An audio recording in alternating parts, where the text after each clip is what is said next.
Épisode 375 des Technos, enregistré exceptionnellement le mercredi, parce que d'habitude on enregistre le jeudi, là c'est le mercredi 9 novembre pour des raisons de ça vous regarde pas.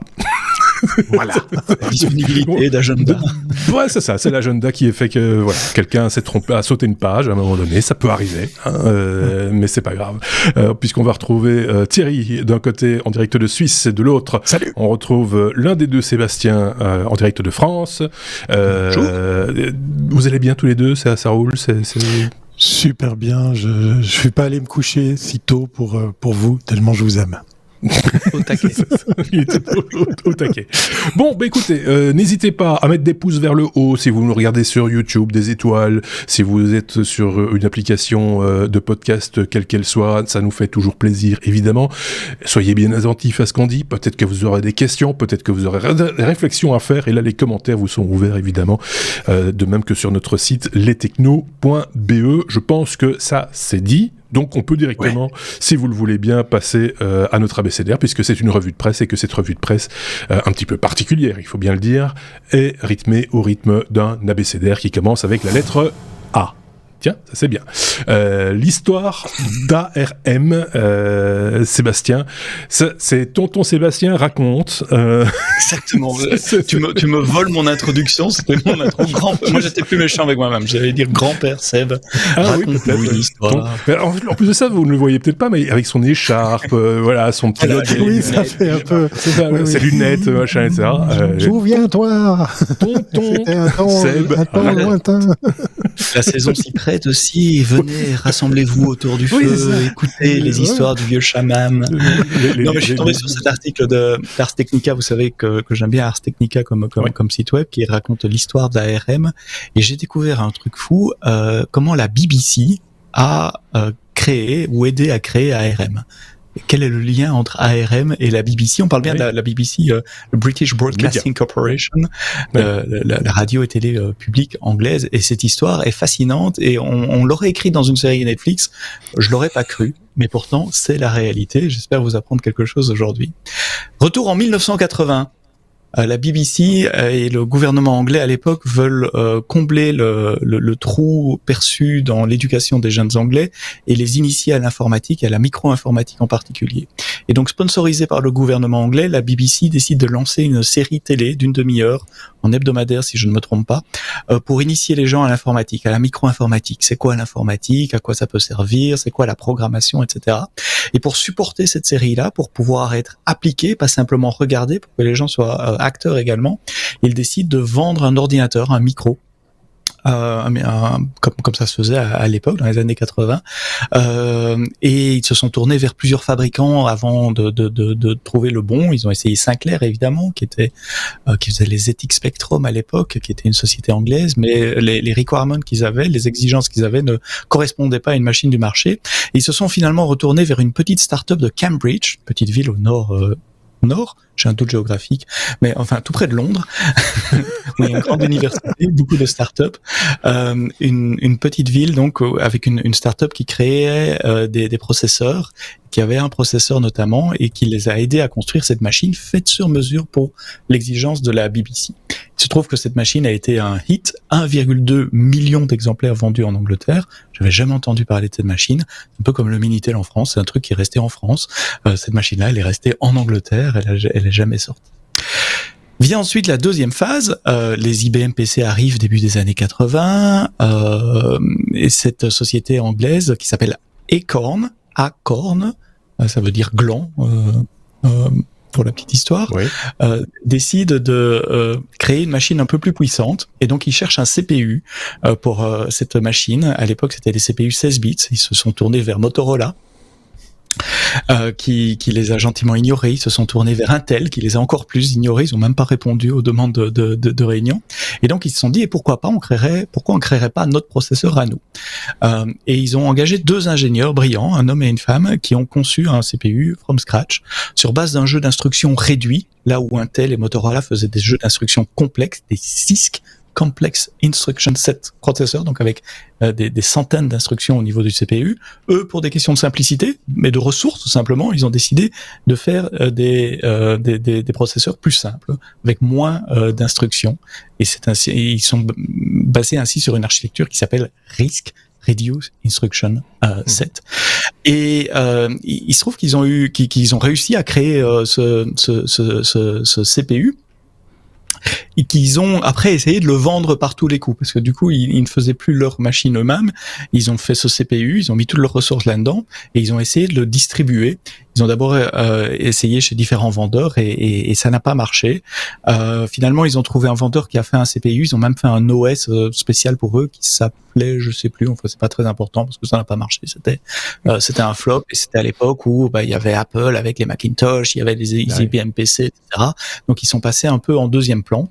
Jusqu'au jour où il y a une autre société avec un nom de fruit, puisque eux s'appelaient Acorn, donc le gland. Il y a la pomme qui est venue les voir en disant « Nous, ça nous intéresse votre processeur » parce que eux, ils étaient en train de travailler sur un appareil révolutionnaire à l'époque qui permettait de prendre des notes avec un stylo sur un écran tactile.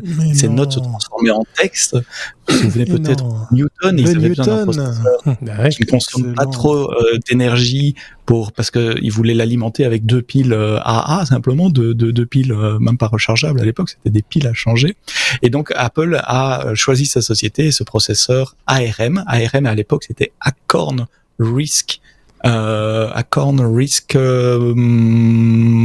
Machine ARM pour mettre dans les Newton. Alors les Newton, on sait que ça a été un flop, mais ça a permis de mettre l'accent sur ce processeur-là, qui a été ensuite repris par Nintendo, cette architecture-là, pour les DS, pour les Game Boy, et puis qui a été évidemment repris par Apple pour les premiers iPhones.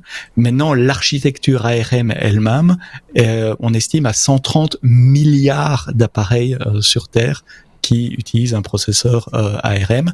ARM a été renommé depuis, maintenant c'est Advanced RISC Machine. Ils ont fait une sous-division, c'est plus Acorn, mais ils ont été suffisamment intelligents pour garder le même acronyme ARM. Je rappelle aussi qu'ils ne fabriquent pas les processeurs eux-mêmes. C'est pas comme Intel, AMD, Motorola et les autres. C'est une architecture qui est licence à d'autres fabricants. Donc n'importe qui peut acheter une licence et fabriquer leur processeur ARM, ce qui explique qu'il y a plein de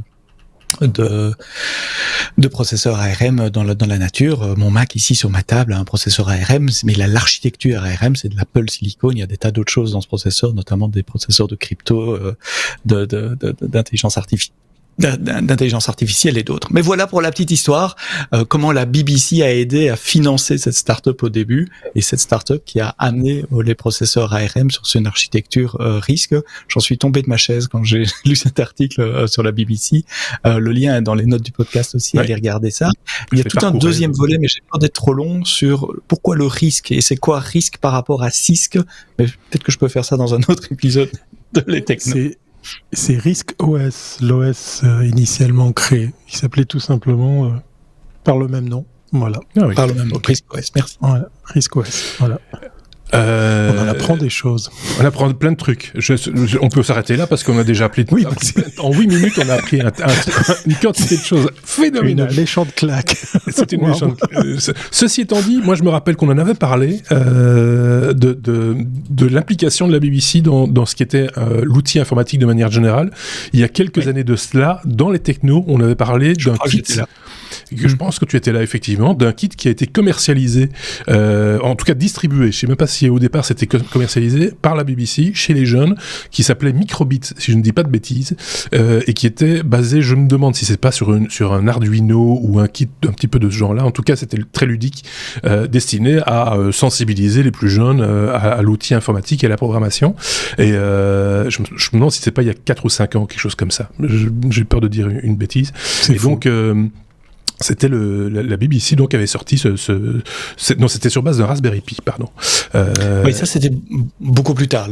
L'époque originale dont je parlais, ça s'apelait le BBC Micro dans les justement, années 80. moi je parlais du présent. Ils ont continué moi je suis au présent, monsieur. Je ne vis pas dans le passé comme vous. Je parle de ce dont les technos ont parlé, donc il y a moins de 10 ans. Donc on est sur cette échelle de temps-là. Moins de 10 ans, ça va aller. C'est pas trop wouhou. Bon. Donc voilà, bref, la BBC, pour le répéter, est assez impliquée. Voilà, je retrouve des images par-ci par-là ici du microbit. Une petite chose à ajouter, si vous voyez le lien qui est dans les notes du podcast et si vous comprenez l'anglais, ils ont mis dans l'article d'Ars Technica des liens vers cette fameuse émission de la BBC en 82, en tout cas un épisode. J'ai regardé cet après-midi pour rigoler, c'est succulent. Mais écoutez, c'est excellent. Voilà. C'est quand les médias de service public font bien le job, il faut le dire, et là en l'occurrence c'est assez bien foutu. On passe à la suite. La lettre C. Oui, parce que de temps en temps dans notre abécédaire on saute des lettres, on ne les fait pas toutes. On est des punks. On saute des lettres, on essaie de les faire dans l'ordre par contre, pas toujours, mais quand même. C'est comme casque de VR tueur. En général, je montre un mot, hein, c'est A comme machin. Vous avez compris le principe. Mais on m'a déjà foutu l'histoire de ARM, A comme l'histoire de ARM, C comme casque. Bientôt, vous me mettez le titre à la place de la lettre, hein, vous allez voir. Thierry, je me prévois. Et puis on fera l'émission sans être là parce que tout sera dit dans le titre. Oui, c'est ça. C'est le casque VR qui tue les gens, machin, etc. Mais qu'est-ce que c'est que cette histoire de casque VR tueur ? Ouais, c'est quand Palmé et Luckey, voilà, pour essayer, ou Lucky, parce que ça s'écrit EY, s'amusent à créer des concepts qui vont un peu trop loin à mon goût. Déjà, moi, je suis pas gamers, donc j'échappe à ce que je pourrais subir avec ce casque. C'est ni plus ni moins le cofondateur d'Oculus, hein, vous savez, ce fameux casque qui a maintenant un autre nom et puis qui coûte beaucoup plus cher, puisqu'effectivement, il y a la version Pro qui est sortie à plus de 1500 ou $1700. Qui s'est dit, tiens, moi je vais imaginer un casque. Alors il l'a juste imaginé, il va pas être commercialisé pour tout de suite vous calmer et puis pour pas vous faire peur. Il n'y a pas de prix et j'espère qu'on le trouvera ni dans les magasins spécialisés ni en ligne, puisque ce casque VR, pour ceux qui viendront regarder l'image, vous verrez il y a trois tiges hein, sur le haut du front hein, de ce casque. Eh bien, c'est ni plus ni moins un casque qui fait que si vous perdez une vie dans le jeu vidéo, bah, vous perdez une vraie vie puisqu'il vous tue. Voilà, tout simplement. Voilà. Donc, il y a même un système pour éviter la triche. Donc, on peut pas retirer le casque. Il a été très loin dans son idée parce que, ouais, non, mais attends, je vais bientôt mourir, je vais l'enlever comme ça. Non, tu vas y passer parce qu'effectivement, tu joues comme une brêle. Donc, du coup, la vie que tu perds dans ton jeu vidéo, eh bien, sera également ôtée dans la vraie vie. Donc, pour faire super simple, là, les trois tiges qu'on voit envoient des impulsions tellement balèzes dans votre cerveau que vous êtes cramé. Moi, je me suis dit au début, ça devait être un truc assez long pour loger une balle ou un truc comme ça. Donc, il y en a 3. On pourrait imaginer que c'était ça le concept. A priori, il a plus que modélisé. C'est pas juste de l'imagerie de synthèse, mais il répète que effectivement, c'est juste pour la beauté du geste, si on peut parler ainsi, qu'il s'est amusé à créer ce concept qu'il ne veut bien évidemment pas vendre, mais il trouvait intéressant de faire le lien avec cette perte avec la réalité qu'on risque d'avoir en partant sur des univers virtuels, en s'enfermant, voilà, je vais arriver à le dire, dans des mondes virtuels tout seul, que ce soit pour des jeux vidéo, que ce soit pour d'autres pratiques. Et bah voilà, c'est presque un objet d'art, un objet qui amène une réflexion. Mais j'ai peur que, connaissant la nature humaine, un jour, ce genre de truc, avec une version réduite, je sais pas, tu reçois des secousses électriques, ou tu te fais un petit peu, je sais pas, violenter par toutes sortes de moyens, ce genre de choses arrive. Ouais. Voilà, c'était la news presque ouais mais non. Hein. Oui, c'est ça.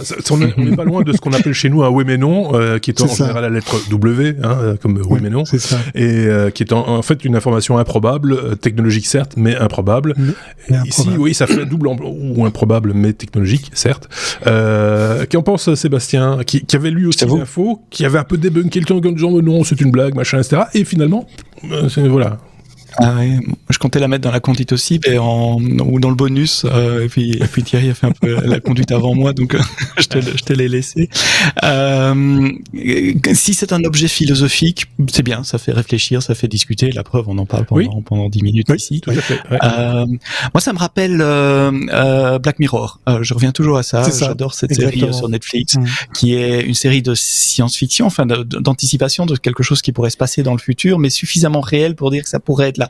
Et là, on est juste à la jointure entre les deux. C'est un peu débile et de la science-fiction, mais c'est là, il y a quelqu'un qui l'a construit et ça pourrait devenir un objet qu'on va utiliser. Ça me fait aussi penser à Squid Game, une autre série où c'est un jeu où tout le monde doit mourir. Les revendeurs Netflix. Moi, ça me fait penser à une série aussi, mais c'est pas sur Netflix. C'est Upload, mais ce serait une version trash de Upload. Si vous avez oui, ça c'est Amazon Prime. Chacun a sa maison. Il y a du Netflix de côté et Amazon de l'autre. On partage nos séries de temps en temps comme ça. Mais comme a dit Thierry, moi ça me fait un peu plus peur que rigoler, parce que si lui l'a construit, il y en aura d'autres qui vont le faire aussi, et puis il y aura des gens suffisamment fous pour proposer peut-être un tournoi avec des gens, et il y a des gens qui vont être suffisamment fous pour mettre la tête là-dedans et pour dire ok, je le fais. Et ça peut ouvrir la porte à des tas de et même sans aller jusqu'à la mort. Tu parlais là tantôt de donner des impulsions électriques, donc la torture en quelque sorte. Ça fait tout aussi peur, hein. C'est-à-dire c'est juste voilà, c'est une dérive, quoi. C'est clairement. Sauf si, comme tu le disais très bien en introduction, Sébastien, il s'agit d'une démonstration philosophique, un objet. C'est comme ça qu'il le vend. Hein. C'est bien parce qu'à côté, sur la photo, il y a un sabre, et c'est vrai qu'il y a des gens qui forgent des sabres qui sont tout à fait létals si on sait s'en servir. C'est exactement la même chose en fait. Hein. C'est une arme, et si on sait s'en servir, ça tue. C'est exactement le même principe. Ça fait le lien justement de l'inspiration. Ça fait le lien avec sa source d'inspiration qui vient d'un roman. C'est aussi un site internet, Sword Art Online. Voilà pourquoi la présence du sabre. D'accord, ok. Sur son blog, il explique aussi qu'on peut aller beaucoup plus loin en réalité virtuelle. Pour le moment, c'est uniquement la vision et l'audition, mais on pourrait avoir des sensations, la chaleur, du froid, du goût, des odeurs, etc., ou mourir, ça fait aussi partie de l'expérience.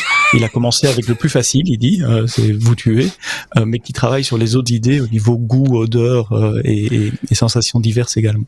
Il y a très longtemps, j'avais fait une parodie pour la radio qui s'appelait le Commodore, et qui était un générateur d'odeurs qu'on brochait à l'époque. Il n'y avait pas le port USB, mais c'était sur le port série de l'ordinateur. Et en fonction de ce qu'on avait à l'image, j'avais inventé tout ça, ça n'existe pas évidemment. Hein, et en fonction de ce qu'on avait à l'image, en grattant avec le pointeur de la souris, on avait l'odeur, une effluve qui est voilà. Donc tu avais un citron, tu grattais avec la souris un citron, ça sentait le citron. Un labrador, ça sentait le chien mouillé, etc., etc. et voilà. C'est comme quoi la fiction, la réalité, tout ça, ça se mélange à un moment ou à un autre, clairement. Sébastien citait Black Mirror. Oui. Il y a un épisode sur le compteur social. Et en fait, on le vit. C'est une réalité en Chine. Voilà, c'est une réalité en Chine. Ouais, là, je pense que c'est la fiction qui s'est un petit peu inspirée de ce qui se passe en Chine, pour le coup. On ne sait pas qui a copié qui. Moi, je pense que là pour le coup, voilà. On a fini, on a tourné autour du sujet. Voilà, si ça vous inspire chez vous, hein, qui nous écoutez, si ça vous inspire, si vous vous dites, tiens, oui, j'essayerais bien, parce que moi, j'ose des trucs, voilà. Hein.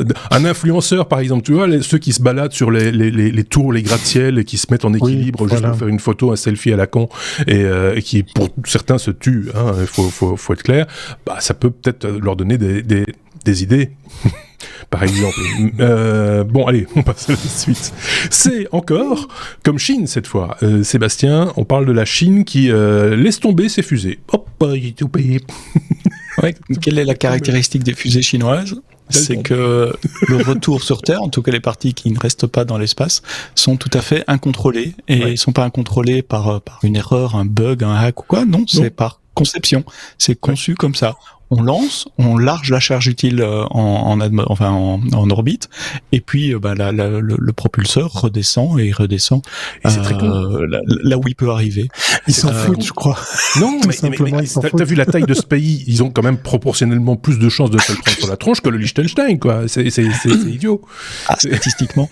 Ceci dit, statistiquement, il y a 75% de, pardon, j'habite en France, donc 75% de surface d'eau,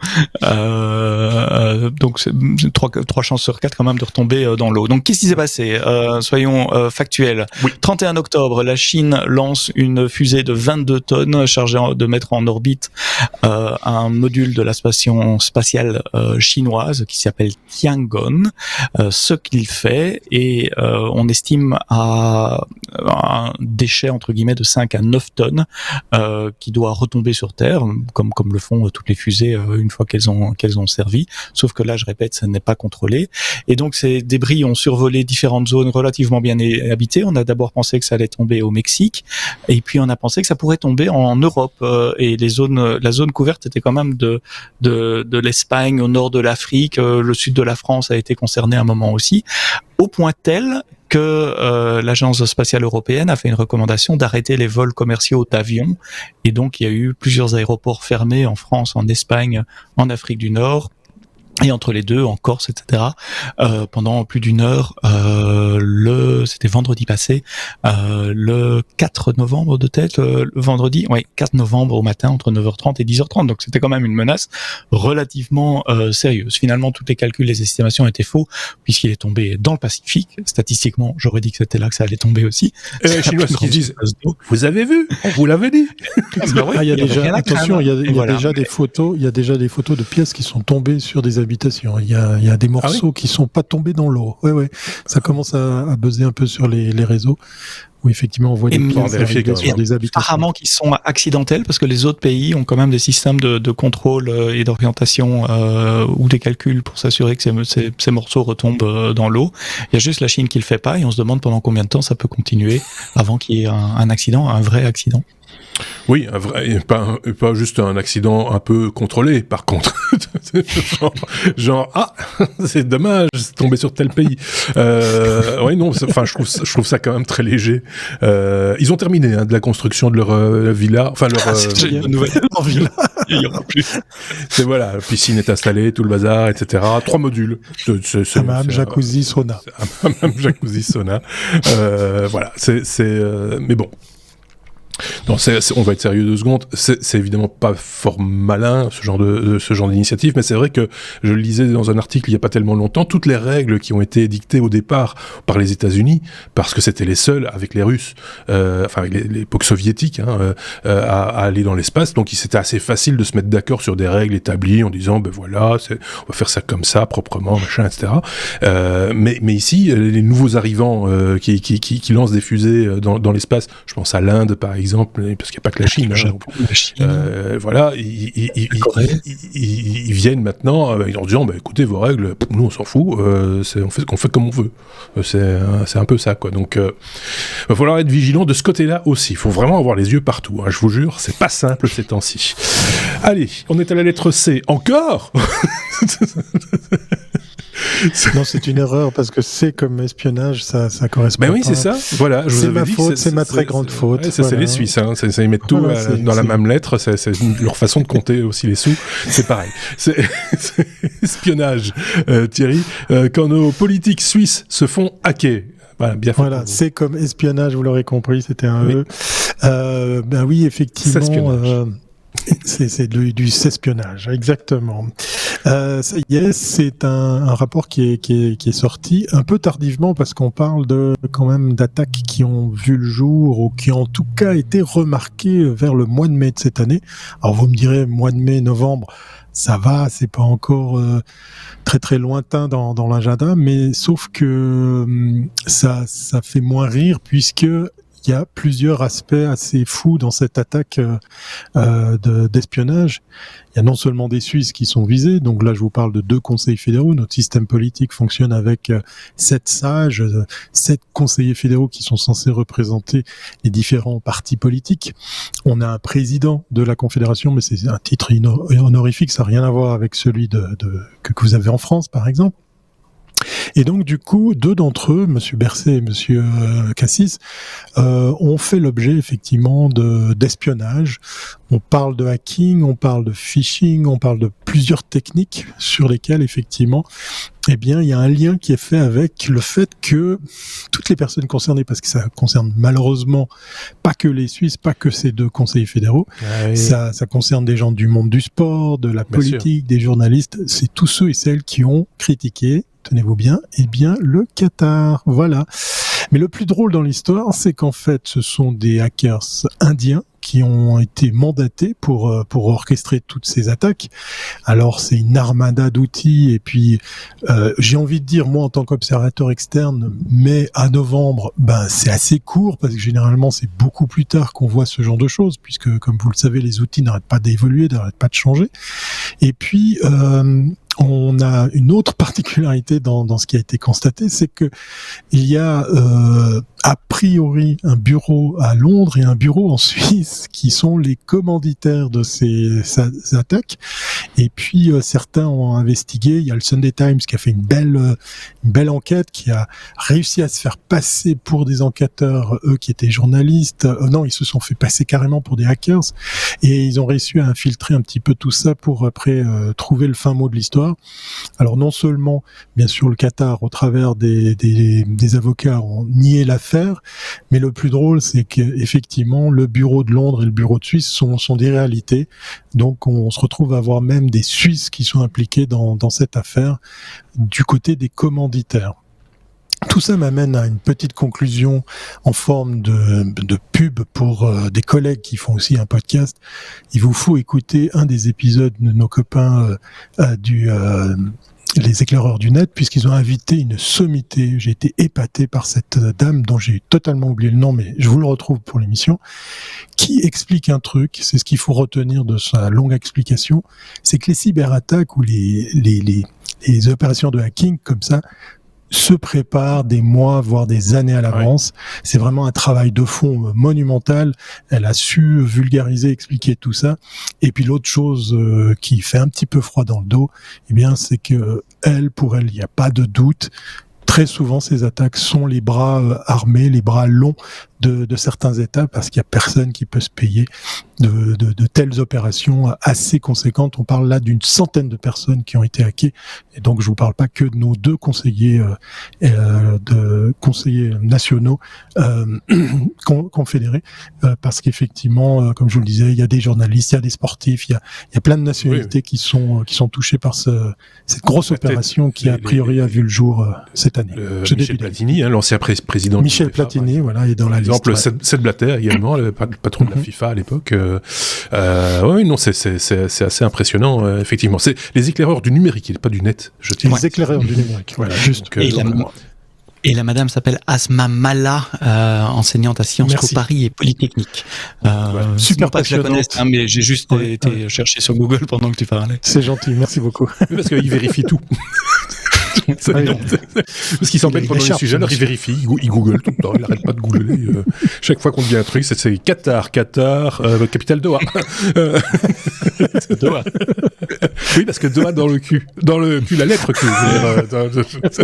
C'est un moyen mémotechnique pour se rappeler de la capitale. Ça ne marche pas avec tous les pays. On a fini avec ce sujet. C'est vrai que c'est important. Oui. En même temps, et ça, c'est vrai que c'est des trucs qui sortent régulièrement. On se rappelle évidemment de l'histoire de cette application qui avait été installée sur les téléphones, même les iPhones n'étaient pas à l'abri d'être épillés, on va dire, sur celui de président en France ou dans d'autres pays, etc. Et c'est vrai que souvent ce sont des États qui ont les moyens de se payer ce genre de choses. C'est d'ailleurs pour ça qu'après on le sait, parce qu'ils savent pas tenir leur langue, ces gens-là, ce serait le privé, on n'en saurait rien. Voilà, il y a des chances. Encore des fonctionnaires. Voilà, c'est ça, c'est les fonctionnaires. On est à la lettre L tout d'un coup. Je vérifie quand même, c'est L comme low code. Ça aurait pu être à la lettre C comme low code aussi, tant qu'on y est, soyons fous. Sébastien, quand le moins de code, c'est plus de code. J'aime assez bien cette philosophie de low code. C'est moi qui suis responsable du C pour espionnage. J'expliquerai ça après. C'est bien de se dénoncer. Tout sera flagellé en place publique. Ah, ouf. Donc, Thierry, c'est pas ta faute, c'est moi. Low code, c'est une tendance assez lourde dans l'industrie en Europe et un peu partout pour le moment. C'est quoi le low code? C'est le fait de pouvoir faire des applications sans devoir nécessairement être développeur. Ce sont des outils qui nous permettent de coder des applications pour des gens qui sont pas nécessairement des développeurs professionnels. Alors low code, c'est le mot 21e siècle, 2022 pour un truc qui existe depuis longtemps, hein. Oui. Peut-être que vous utilisiez des macros Excel un peu puissantes. Vous êtes le king de la macro Excel dans votre entreprise. Mais il y avait Microsoft Access qui permettait relativement facilement, sans faire beaucoup de lignes de code, d'avoir des petites applications business qui aident pour un cas d'utilisation précis. Alors pourquoi ça se développe? Parce que les départements informatiques sont de plus en plus occupés. Ils n'ont pas nécessairement le temps ou le budget pour répondre aux demandes des utilisateurs qui ont besoin d'une petite app pour ça, d'une petite app pour ça. Et donc les gens, quand on leur donne pas, qu'est-ce qu'ils essayent de faire? Ils font par eux-mêmes. Et il se trouve qu'il y a de plus en plus d'outils qui permettent, avec le web, je pense à des Airtable ou les formulaires de Google, il y a moyen de faire plein de choses. Et c'est très bien. Alors il y en a qui disent ouais, mais ça veut dire on va voler des jobs à des développeurs, etc. Je pense pas. Je crois que c'est juste ça va faire plus d'applications, répondre à plus de besoins. Ça va en rien enlever le job aux développeurs professionnels. Donc c'est très bien que des gens qui sont pas nécessairement développeurs puissent mettre les mains dans la technique un tout petit peu et utiliser l'outil informatique pour que ça résolve un problème spécifique qu'ils ont, que ça soit pour la gestion de leur association, que ça soit dans leur entreprise. Tant mieux, allons-y. Au plus on met de l'outil informatique entre les mains des gens, au plus ça peut se démocratiser et je pense que ça va pour un mieux. Ceci dit, je te laisse rebondir et je ferai mon ceci dit après. Oui, juste pour dire. Alors, du coup, j'ai perdu le fil de mon idée, évidemment. Salaud. Non, mais le mot important dans ce que tu as dit, c'est spécifique. Et c'est ça c'est le mot important, dans le sens où, je prends l'exemple de Notion, par exemple. Vous connaissez l'application en ligne Notion, Notion, pour les anglophiles. Ça vous permet de faire de la gestion de projet, mais également de stocker des documents, etc., etc. Mais chacun l'utilise. Je sais qu'on l'utilise beaucoup, par exemple, dans l'audiovisuel, les gens qui organisent des tournages par exemple se servent de ça pour gérer leur projet parce qu'il y a un task manager qui est bien foutu, mais ça pourrait être aussi d'un point de vue tout à fait personnel un étudiant qui met dedans une partie de ce qu'il doit se souvenir pour ses cours, etc. Donc c'est le même outil mais qui plutôt que d'avoir quelque chose à façon qui existerait, qui est universel et qui ne fait qu'une seule chose, là ça fait plusieurs choses. Et le truc c'est que effectivement c'est tellement spécifique ce qu'on en fait que on va jamais faire une application clé sur porte juste pour l'étudiant qui fait ceci de cette manière-là, machin, etc. Voilà, c'était juste la petite parenthèse. C'est ça qui est intelligent dans ce genre d'application. Souvent, ce sont des apps. Souvent, ce sont des apps orientées données, c'est capture de données, ça, partage, collaboration, éventuellement reporting après. Comme on faisait avec Access il y a 20 ans, il y a 30 ans, sauf que maintenant, c'est sur le web. Oui. Ceci dit, il y a quand même deux soucis sur lesquels je voulais attirer l'attention, juste comme élément de réflexion. Le premier, c'est le risque du shadow IT, l'informatique de l'ombre. C'est quoi le shadow IT? Ce sont des gens dans un bureau qui commencent à faire des petites apps comme ça, et puis ces apps commencent à être utiles, partagées par plusieurs personnes sur le plateau, peut-être entre plusieurs étages, jusqu'au jour où on se rend compte qu'il y a des business process critiques pour le fonctionnement de la société qui passent par ces applications-là, alors que ces business process et ces applications sont totalement en dehors du contrôle de l'IT central. Souvent, ça tourne sur un PC en dessous d'un bureau. Qu'est-ce qui se passe quand ça s'arrête? Oups, on peut plus servir de clients, on peut plus prendre de commandes parce que il y a un truc tout à fait en dehors du contrôle de l'IT. Et donc, on voit de plus en plus d'outils low-code qui sont intégrés maintenant à des systèmes de gestion d'informatique professionnelle, de manière à ce que ce soit le département informatique qui mette à disposition un outil choisi, contrôlé, géré, managé pour leurs utilisateurs, pour éviter ce phénomène de shadow IT, qui a un autre risque aussi, c'est que parfois les données, tu parlais de Notion, moi je parlais de Google, des formes avec Google ou Airtable, les données qu'on va mettre là-dedans vont parfois être envoyées sur des serveurs. On sait pas qui, on sait pas où, etc. Alors si c'est pour gérer les tâches d'un étudiant, c'est pas très grave, mais quand ce sont des données business, je rappelle qu'il y a des lois en Europe et dans d'autres pays, RGPD, vous avez peut-être déjà entendu parler, peut-être même dans les technos. Comment est-ce qu'on respecte ces lois-là sans un contrôle un peu sérieux, chiant souvent parce qu'il faut que l'équipe légale s'en mêle, vérifie les terms and conditions, etc.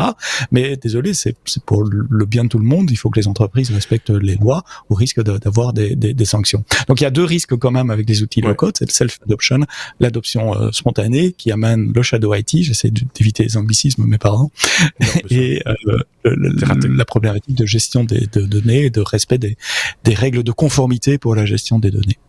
C'est tout à fait. Enfin, moi, je pense qu'il faut faire effectivement attention, mais c'est vrai avec tous les outils que l'on a à disposition, pas uniquement le low-code. Un simple mail, par exemple, peut envoyer un document. Quelqu'un dans une entreprise peut très bien sortir un CSV d'une base de données, quelle qu'elle soit, et l'envoyer par Gmail quelque part et se retrouver dans la nature. Donc, il faut évidemment baliser clairement. Et puis, je pense que les outils low-code ne sont pas nécessairement faits non plus pour traiter des données hypersensibles. C'est juste des outils. Ça permet peut-être aussi de tester des choses sur des petits exemples avant de demander justement à ces gens de l'IT qui sont si forts de déployer quelque chose d'un peu plus costaud, plus robuste, de plus robuste le jour où ils auront le temps. Vous voyez ce que je veux dire. Et le budget. Le message est passé. Non, mais, voilà. Faut dire les choses, c'est comme ça dans toutes les entreprises du monde, j'ai l'impression. Hein, donc c'est voilà. Mais moi, je trouve ces outils quand même. Quand je cherche un petit peu, voilà, pour m'amuser, je dis tiens, il y a peut-être un truc qui existe, low code, on va aller voir. Souvent, on retombe sur les mêmes applications, Airtable, oui, tu l'as dit, Notion que j'utilise personnellement, d'autres choses aussi. Mais c'est presque ludique hein, de s'en servir. Ça dédramatise complètement le truc plutôt de commencer à sortir et à commencer à coder du Python pour analyser des bases de données, des trucs comme ça. Voilà, c'est autre chose. Voilà. Et si on y réfléchit, IFTT, c'est déjà du no-code. Hein. Bien sûr. Oui, je pense exactement à ça, Zapier et tous ces trucs-là. C'est le no-code de l'API. Parce qu'ils viennent s'interconnecter. C'est drôle parce que en parlant de Airtable, moi j'ai fait un petit forum sur Airtable où j'ai plus qu'à faire une photo et puis le numéro de plaque de ceux et celles qui squattent ma place de parc, qui est une place de parc privée. On est en Suisse. Et ça génère automatiquement la dénonciation au juge de paix par un simple envoi d'email. Non, ça fait rêver. C'est ça la Suisse, hein, pays neutre. Délateur. Oui, c'est ça. Oui. J'arrive pas. Il y a quoi ? Il y a des vandales en Suisse qui osent squatter des parcs de parking. Oui, c'est ça. Mais c'est l'audace. C'est la très très haute criminalité. Non, oui, vous aviez vu cette vidéo, je fais juste une petite parenthèse, oui, la poubelle. Du gars qui renverse la poubelle et puis qui vient quand même la remettre droit après. C'est en Suisse aussi, mais c'était un fou furieux. Hein. Ouh là là, faites attention. Mais en même temps, très honnêtement, scène de violence insoutenable. Oui, c'est ça. Très honnêtement, moi ça me fait rêver parce que la violence et l'incivisme dans les grandes villes, vous savez, on le vit au quotidien. Donc si ça c'est de l'incivisme et c'est le top, c'est encore très très bien quoi. Allez, on est à la lettre P comme Park Fortnite, Thierry. Ça, c'est forcément. Je suis parking. C'est cette application pour VanLifer dont tu vas nous parler et dont tu as rencontré un des créateurs. Oui, le cofondateur en la personne de Bertrand Pfister, parce qu'en fait, effectivement, Pfister. Maintenant, je suis en train de décrocher son nom. Bon, bref, c'est Bertrand que je salue. Je voulais pas phagocyter cet épisode des technos avec que des sujets van life. D'ailleurs, si jamais accrochez-vous, venez écouter le bonus de cet épisode parce qu'on va continuer bien évidemment à parler de van life, mais je vous concocte un petit sujet de derrière les fagots. Si vous avez un Mac sous Intel ou sous M1 ou M2, vous allez me remercier. Alors, je reviens sur le sujet de Park Fortnite. Ceux et celles qui sont à voyager, à faire du camping, à faire de la van life, à utiliser un véhicule, que ça soit un petit fourgon, un fourgon aménagé, un camping-car, un profilé, une capucine, bref, j'en passe et des meilleurs. eh bien en fait, il y a fort à parier que vous avez dans votre trousse à outils, eh bien le fameux programme, la fameuse app mobile Park4Night, ça s'écrit Park 4 Night, et malgré son nom, eh bien c'est une entreprise française à la base qui est à l'origine de cette app qui a déjà 12 ans. C'est juste incroyable, ça c'était ma claque. J'ai rencontré effectivement Bertrand qui est un des cofondateurs de cette application et il était présent au Swiss Caravan Salon. C'est un peu notre salon du VDL, toute proportion gardée, avec la particularité c'est que là les marques sont défendues et représentées par les importateurs et vous verrez dans le bonus pourquoi je vous parle de cette petite particularité.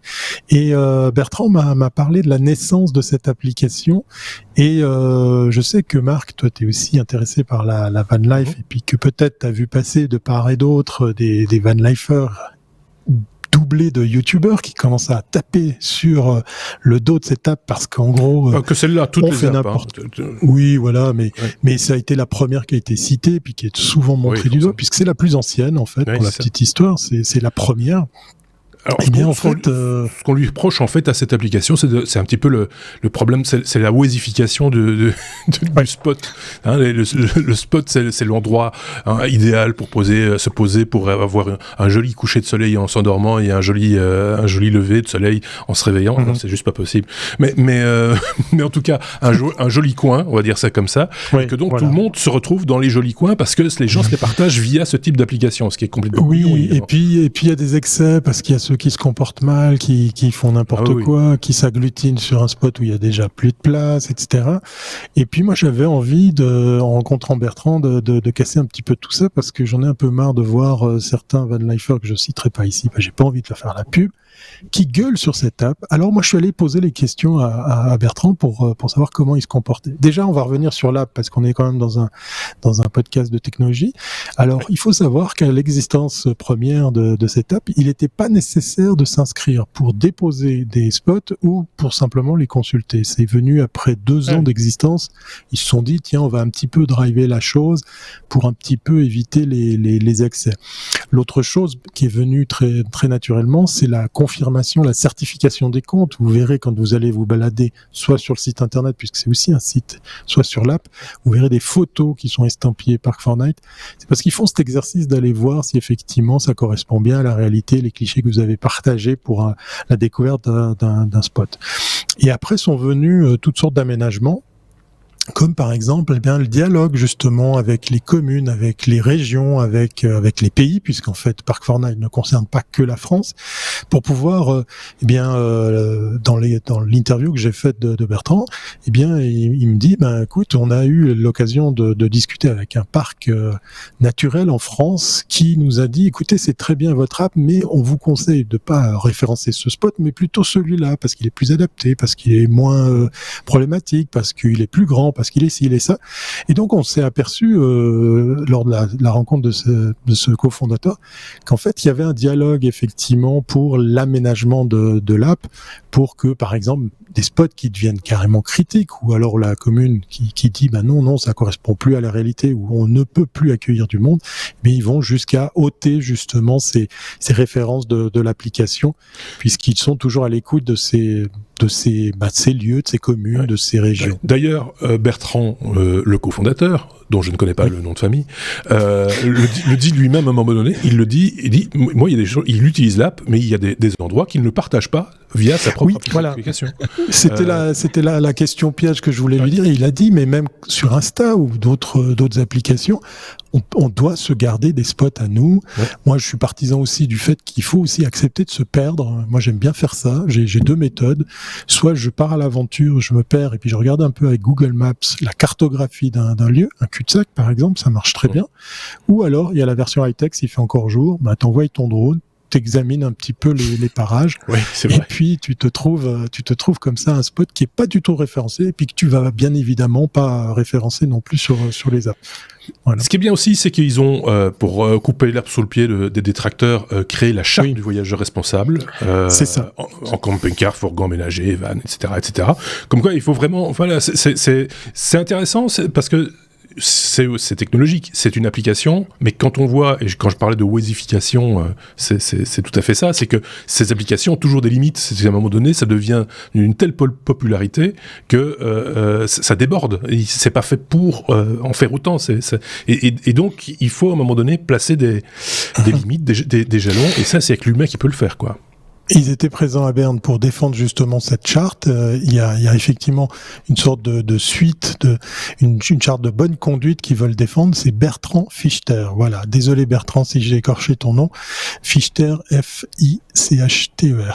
Et du coup, il parle aussi effectivement en plus de cette charte, on a aussi évoqué le futur de l'application, parce qu'une app mobile qui existe depuis 12 ans, c'est pas rien non plus. Et en fait, ils vont pas forcément faire beaucoup évoluer cette application, pour la simple et bonne raison qu'ils veulent pas mettre du social. Ils défendent cette app, pour terminer sur le sujet, comme un outil, comme on aurait une carte, comme on aurait des guides papier, comme on aurait d'autres apps, puisqu'il en existe maintenant toute une ribambelle, même spécifique à des régions, ou spécifique à un type de véhicule, ou spécifique à un type de loisir. Donc voilà, une belle rencontre que vous pourrez retrouver dans son intégralité sur mes réseaux d'ici 2 semaines, puisqu'effectivement, l'interview sera publiée dimanche en 12, en 14 ou en 15, je sais plus comment on dit quand on dit 2 semaines, voilà. Avant la fin, on va faire simple, avant la fin de l'année. Voilà, ça c'est très large, voilà. C'est très large. Mais j'en ai déjà entendu un extrait chez notre ami Bruno Guglielminetti, oui. Comme ça je sais des choses, dans mon carnet de Bruno Guglielminetti. Qu'on salue également. Et qu'on salue également, puisque tu as passé un petit extrait de cette entrevue fort intéressante par ailleurs. Je ne sais pas ce qu'en pense Sébastien sur le principe de ces applications qui te guident, qui te disent où aller, que faire, où on partage des idées. Waze, par exemple, pour en revenir à ça, on se rend très vite compte quand il y a beaucoup d'embouteillages dans une ville comme Bruxelles, par exemple, que je pratique un petit peu, vous suivez Waze, vous vous retrouvez avec tous les gens qui ont Waze dans la même file. Mais dans des petites rues étroites où il y a des gens qui vivent et qui se disaient avant Waze, nous on avait la tranquillité et maintenant on a des files devant chez nous. Là c'est un peu le même problème, hein. Voilà. Oui, c'est exactement ça. Enfin, ça reflète la nature humaine. Il y a les bons usages et les mauvais usages, et les gens qui essayent de contourner ou pas respecter. C'est un peu un décalage, parce que je connais pas le monde du van life, mais je le découvre via Thierry et via les technos quand je suis auditeur des technos toutes les semaines également. Mais pour moi, c'est comment dire, il y a une espèce d'idéal de liberté, de partage, de co-responsabilité, peut-être un peu 68 heures, je peux me tromper. Oui, je vois ce que tu veux dire, respect de la nature et tout ça. Et puis, exactement, et puis on voit des gens qui font un mauvais usage de technologies qui sont à disposition. Pour revenir sur Waze, je me souviens de quelqu'un, je sais plus dans quel pays c'est, je pense qu'on en avait parlé au techno, qui avait pris des tas de vieux portables mobiles, il avait installé Waze, mis dans une charrette et traîné dans sa charrette dans la rue. Je pense que c'était Google Street View, Google Maps. Pour donner à Waze, enfin un système de trafic, de gestion de trafic, l'impression qu'il y avait beaucoup de gens au pas. Et il était tout seul avec sa charrette, en fait. Exactement. Oui, on pourrait essayer de tromper l'application. Ceci étant dit, c'est vrai que si par exemple vous avez un doute sur un endroit où vous dites tiens, ici je pourrais me garer, machin, ça, toujours aller regarder dans l'application, voir ce qu'on en dit. S'il y a de la place pour se garer, mais que personne n'y est, c'est peut-être qu'il y a une raison aussi. Parce que quand on est mal reçu, les gens le disent également. Donc, voilà. À noter juste peut-être pour préciser pour ceux qui nous écoutent, qui sont van lifers, c'est à peine 30%. Les sites qui sont référencés sur Park4Night pour se trouver un spot pour dormir. Parce qu'en fait, c'est plein de services. Moi, je l'utilise par exemple pour trouver des laveries ou des choses comme ça quand on est en voyage. Des spots qui n'ont rien à voir. Et ça recense bien évidemment les lieux officiels, comme les campings et les aires de camping officiels. Pour rester technologique, on ose imaginer qu'ils vont aussi référencer les stations qui vous permettent de recharger en électricité votre véhicule électrique le jour où il y aura des vannes électriques. Ça arrive, paraît-il. Hein. Ça commence à venir. Les utilitaires, en tout cas les porteurs, comme on dit, électriques, commencent à avoir pointé le bout de leur nez. Il reste toujours ce problème de charge utile. On y reviendra peut-être un jour. Mais là, on a déjà beaucoup parlé de vannes. On va fermer la vanne. Oui. Est-ce comme Soleil Soleil, Thierry, encore lui. Quand tu cuis tes aliments avec du solaire, on reste dans la vanne. Mais l'été. La vanne alors c'est pas forcément de la van life parce que voilà, bon, il est vrai que ça peut être un des objets que vous voilà, oui, voilà. Ça peut être un des objets que vous pourriez emporter, mais si vous êtes aussi fan de barbecue quand il fait beau, puisqu'à l'heure où on enregistre là ici il pleut jusque par terre des cordes des seaux d'eau. Le solaire est un super outil pour se faire plaisir et cuire ses aliments. J'avais envie de vous parler des produits GoSun. Voilà, forcément, tout est dit dans le nom. Et ce sont ni plus ni moins des cuiseurs, ou je pense qu'il faut pas alors les appeler des barbecues, mais plutôt des fours solaires. Il existe 3 modèles, et j'ai eu la chance d'en tester un, le plus gros, celui que vous verrez à l'image si vous venez voir la vidéo qui va avec cet épisode.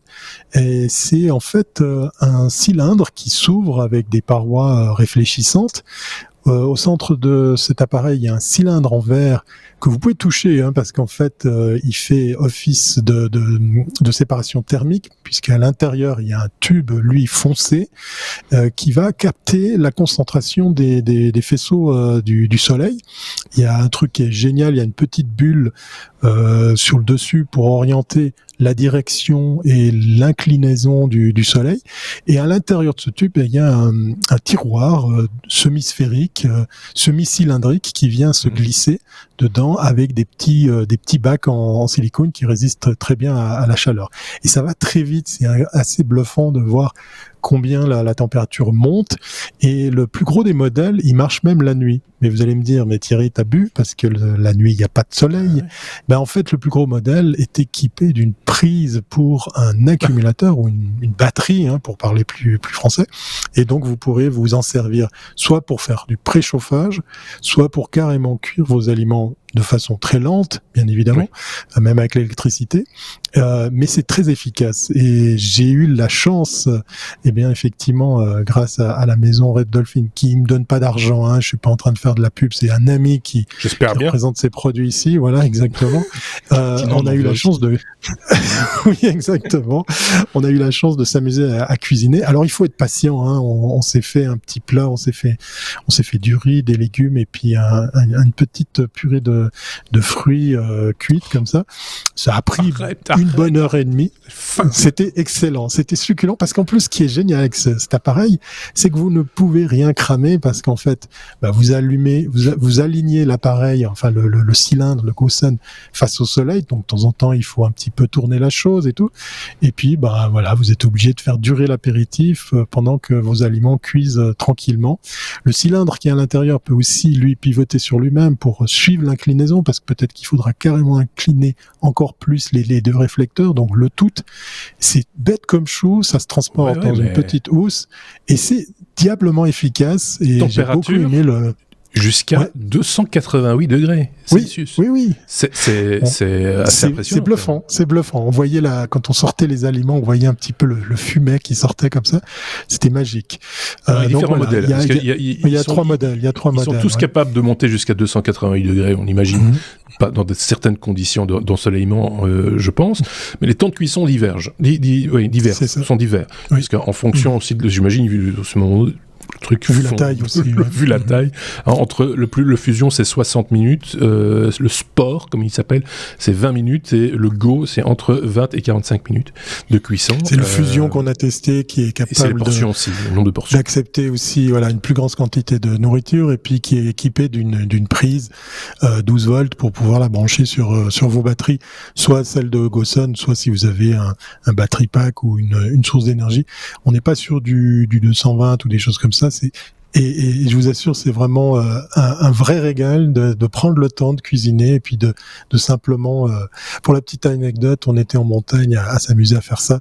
Et je pense que tous les marcheurs qui sont passés devant chez nous auraient bien aimé s'asseoir à côté de nous pour manger, parce qu'on a eu des questions tout au long de la cuisson, tellement l'objet est surprenant. Un filet de poisson, par exemple. Filet de poisson, s'il n'y a pas de soleil, donc à l'électrique, ça va être entre 40 et 60 minutes. Par contre, s'il y a plein soleil, votre filet de poisson, vous allez le cuire en un peu plus de 20 minutes. L'omelette, une omelette avec 8 œufs, c'est précis. À peu près, c'est à peu près le même ordre de durée. Par contre, évidemment, s'il y a des nuages, votre omelette, vous allez la cuire en 100 minutes. Faut pas avoir faim. Pas être pressé, faut prendre son temps, mange des chips en attendant. Et si vous l'ouvrez trop tôt, vous avez des moineaux. Ce qui est étonnant, c'est la taille du truc, parce que j'étais, on l'a dit plusieurs fois dans les technos à la Maker Faire à Lille il y a quelques semaines, et j'ai vu des fours solaires domestiques, quelque chose à mettre plutôt sur sa terrasse, et c'est quand même des choses qui quand on les déploie, c'est quand même assez volumineux, ça prend de la place. C'est très compact. Sur les images, 58 cm. 58 cm sur 33. Il tient parfaitement, il a une belle housse en plus de transport, il tient parfaitement dans un véhicule comme un fourgon. Et le seul truc que je verrais comme accessoire, là vous le posez sur une table, mais c'est le tour de broche. J'aurais bien vu des pieds, tu sais, un peu comme pour la hauteur d'un tour de broche, des pieds pour le poser à hauteur d'homme, pour faire à hauteur de barbecue, tu vois. Voilà. Oui. Là, il est à poser sur une table, par exemple. Ouais. Mais bon, voilà. Moi, je suis bluffé par la vitesse à laquelle on peut cuire des aliments. Un hot dog, par exemple, s'il n'y a pas de soleil, 90 minutes. Oui. Le hot dog comme on dit en Belgique. Par contre, s'il fait plein soleil, en 10 minutes, le problème est réglé, quoi. Le hot dog, voilà. Et tu peux pas cramer, c'est ça qui est drôle. C'est là, le riz, par exemple, c'est inloupable. On a fait Et vous avez fait du riz avec de l'eau? Tu mets de l'eau dans le... Voilà, le tube accueille des petits bacs en silicone, mais tu peux utiliser l'entier du tube si tu veux. Tu peux, par exemple, faire une pâtisserie, un gâteau, par exemple. Tu peux utiliser l'entier de la surface. Il y a plusieurs tailles. C'est mieux d'utiliser les petits bacs en silicone souple. Comme ça, c'est plus facile après pour nettoyer. Oui, le riz, c'est 100 degrés pendant 8 minutes ou 10 minutes, quelque chose comme ça. Donc, il suffit de faire bouillir de l'eau, j'imagine. Si, ils l'ont pas mis dans la liste. Les légumes cuits comme ça, c'est presque une sorte de cuisson vapeur, c'était succulent. Je sais pas. Ou alors on avait très faim à France d'attente, je sais pas. Ouais, oui, c'est ça. À un moment donné, après 100 minutes, ciel couvert, sous la drache, sous la pluie. C'est cuisson vapeur, c'est bien, mais c'est lent. Oui, mais c'est bien. Oui, mais c'est lent. Cuire, bouillir, frire, mijoter, c'est ce que dit la publicité de Gosun Fusion, de Sonology. C'est une découverte. Merci beaucoup, Thierry. Avec plaisir. Je sais pas si ça va donner envie à Sébastien de tout d'un coup se mettre sur cette terrasse pour cuire au soleil. C'est vrai qu'avec le prix de l'énergie actuellement, évidemment, il faut qu'il y ait quand même un peu de lumière. Ça fonctionne aussi avec un temps nuageux, ça dépend de la couverture nuageuse évidemment, mais ça peut dépanner des gens aussi en même temps, hein. C'est pas que pour du loisir. Voilà. Bon, allez. On était à la lettre W comme Wi-Fi, ou Wi-Fi, diraient certains. Sébastien, quand le Wi-Fi t'espionne, il t'espionne le Wi-Fi? Incroyable. Désolé de revenir à des sujets un peu plus... Oui, terre à terre, on peut le dire. un peu plus terre à terre. J'ai perdu ma fiche. Ah voilà, je l'ai retrouvée. J'avais trop de... c'est un chercheur de l'université de Waterloo. Première nouvelle pour moi. Tiens, il y a une université à Waterloo. Ouais, ça dépend quel Waterloo, parce qu'il y a 82 Waterloo dans le monde.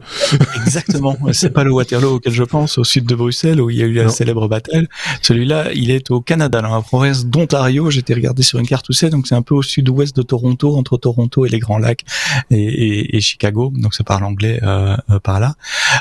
Qui a découvert que le protocole Wi-Fi permet à n'importe quel appareil à proximité d'un réseau de pinguer les autres appareils sur le réseau, même s'il n'a pas le mot de passe. Donc je prends l'appareil, je viens à proximité de chez toi, Marc, ou de chez toi, Thierry, et je peux envoyer des probes pour détecter quels sont les appareils sur ce réseau, même si je n'ai pas le mot de passe du réseau.